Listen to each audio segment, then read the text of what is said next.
just because I like to experience as much as I can before I try and define who I am.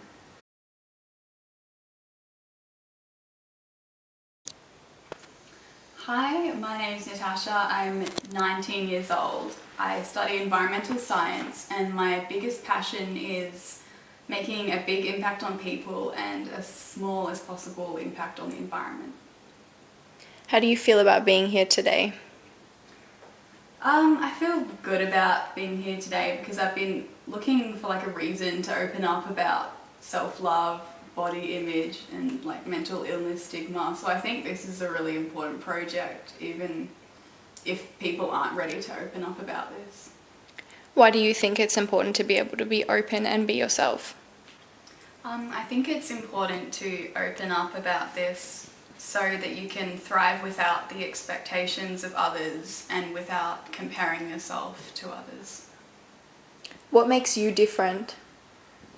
I'm not sure about different, but unique. I think I'm unique because I try to explore myself in a very diverse way, through spirituality, science, art, even the dark side of life, just because I like to experience as much as I can before I try and define who I am.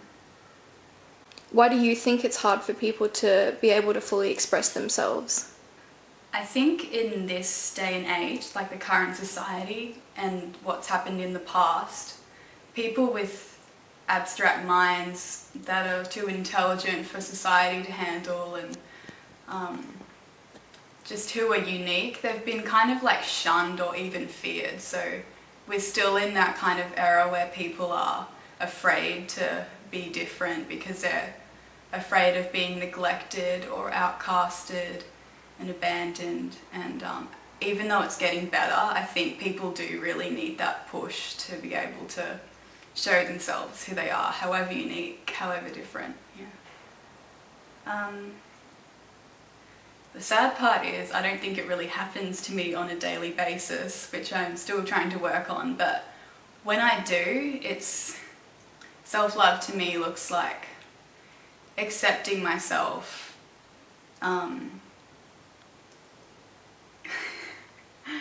manifesting self-love through yoga, meditation, art, just not having that weighted expectations on my shoulders or in my brain. Just treating myself well. How do you tend to your mental, emotional, physical and spiritual needs? My emotional and spiritual needs I sort of tend to in privacy, just because I'm a lot more of an emotional and spiritual person than physical and very mental. So yeah, that's why in my private time it's sort of just building up emotional and spiritual strength again, but then I'm sort of finding a balance, physical outlet with exercise, and seeing friends is a balance of the physical and mental with the emotional and spiritual that I get in my private time. When you think of loving yourself unconditionally, what reactions do you have? Kind of a very broad range. I think of the future. I think I kind of hope that that's my final stage, being able to love myself unconditionally. But yeah, when I think of the future, that means I think it's possible. I know it's possible that I can get there. And it kind of worries me that I've got a lot of work to do before I get there, but it gives me hope as well because it's important and I am seeing a lot of changes. Why is your body a good place to be? My body is a good place to be because it's hosted my soul since before I was born. Everything that's happened to me, everything that I know has been a process that's happened within this body.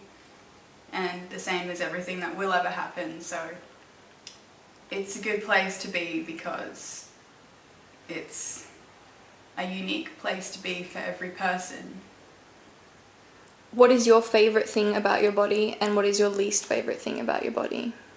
My favourite thing about my body is that it's been through a lot. to get to here. It's been through 19 years of good stuff, bad stuff, but it's managed and it hasn't fallen apart on me yet.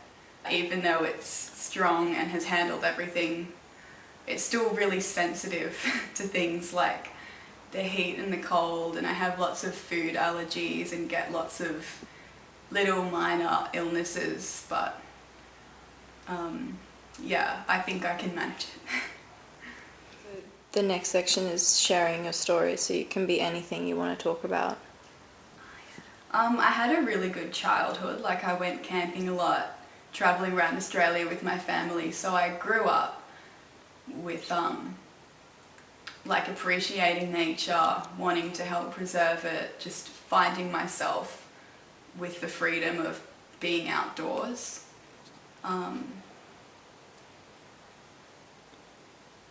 So yeah, that's where my caring for the environment really came from, and like valuing being close to family.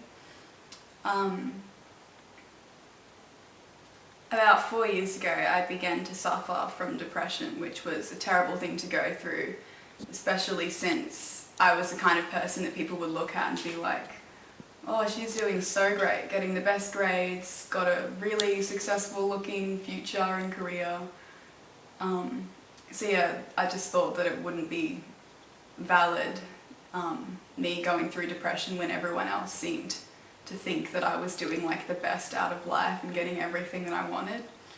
And because I dealt with the whole thing pretty much alone, because seeing therapists and stuff didn't help me, it kind of, going through that and recovering from it made me realise that I can do anything, and that whatever happens inside me, I can deal with myself and I can get through it.